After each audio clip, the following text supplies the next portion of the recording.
Turistička zajednica grada Crikvenice i udruga Jagodni prsten iz Zagrebačke županije organizacijom prvog festivala Jagoda odlučile su na originalan način obogatiti turističku ponudu na području grada.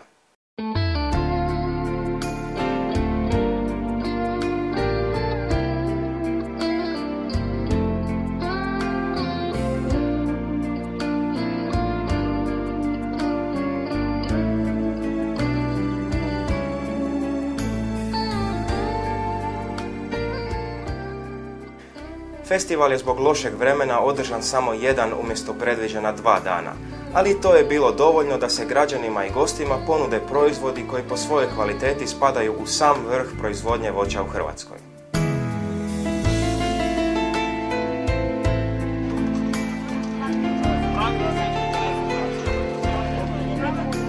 Bola od jagoda. Danas smo pripremili za festival Jagoda veliku bolu od 100 litara bole od jagoda. U nju smo stavili 20 kg jagoda, 62 litre vina, 5 kg šećera, 2 kg limuna i oko pola litre maraskina. Islužimo je rashlađenu sa ledom. Osim samih jagoda, za degustaciju su bila ponuđena i jela, slastice i pića od jagoda koje su zainteresirani mogli kušati.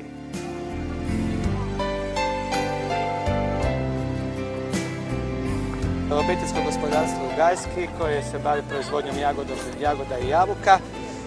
Evo, ovo je svježa jagoda sorte Kleri. Inače, jedna od najkvalitetnijih jagoda, tvrda jagoda slatka koja je izuzetno otporna na bolesti, znači najmanje tretiranja treba, pogotovo ove godine koja je bila izuzetno kvalitetna godina što se tiče jagode, što nije trebalo puno tretirati jer su bilo puno sunčanih dana i jagoda je svježa. Koliki je bio interes građana pokazuju i 2 snimke ovoga štanda učinjene u razmaku od 7 minuta.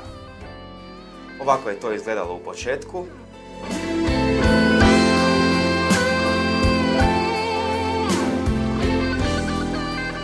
A ovako malo kasnije.